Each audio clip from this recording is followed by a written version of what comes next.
Kita dalam gelap ni tuan-tuan, kita nak benda. Dalam gelap ni, malam ni, dalam hutan ni, kita nak apa tuan-tuan? Paling penting sekali, dalam hutan gelap gelita ni, kita nak cahaya. Begitulah keadaannya nanti di padang mahsyar. Bukan makan penting, bukan pakaian penting, bukan kenderaan penting. Nombor satu yang kita nak cahaya. Dan cahaya itu sekaranglah waktu untuk membinanya tuan-tuan. Kalau buat dosa jadi gelap, buat cahaya jadi terang. Yang kedua, dalam gelap ni, dalam hutan ni, kita nak benda tuan-tuan, kawan. Kalau tengah gelap-gelap ni kita seorang sunyi, nak bercakap dengan rimau tak boleh, dengan gajah tak boleh nak bercakap, seorang-seorang dalam hutan. Allahu Akbar. Di padang mahsyar, dengan siapa nak sembang? Dengan amal ibadat kita lah. Dalam kubur dia akan menemani kita, dia akan sembang dengan kita, menghilangkan kesunyian kita.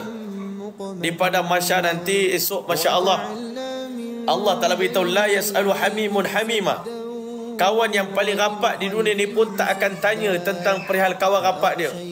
Yubassarunahum, saling mereka melihat antara dengan yang lain. Pandang kanan, nampak tu wajah member aku tu dulu. Pandang belah kiri, nampak muka mak, muka adik-beradik. Tapi pada hari itu Allah kata yubassarunahum, mereka saling melihat antara satu dengan yang lain. Yawaddul mujrimu, pada hari itu orang yang balik berjumpa Allah bawa dosa yang banyak. Lau yaftadi min adab yaumi idzin bibanih, dia bercita-cita kalaulah Allah Taala boleh tebus kesengsaraan di padang mahsyar ini, azab di padang mahsyar ini dengan anak-anak ya Allah, lemparkan semua anak aku dan neraka ya Allah. Wa sahibati wa akhi, lemparkan isteri aku, lemparkan adik-beradik aku. Wa fasilati allati tuwi, lemparkan ke dalam neraka kabilah keturunan yang selama ini duk support aku, yang duk jaga aku dekat dunia. Wa man fil ardi jami'an, kalau perlu masukkan semua orang di keliling aku di atas bumi mahsyar ni, masuk semua dalam neraka ya Allah. Thumma yunjih, perasaan setiap manusia pada hari itu, tolong selamatkan saya seorang saja ya Allah. Sebab itu Sayyidina Umar radhiyallahu anhu beritahu apa? Seandainya diumumkan di padang mahsyar nanti semua orang masuk ke neraka melainkan seorang masuk syurga, aku berharap yang seorang itu hanyalah Umar bin Khattab radhiyallahu anhu.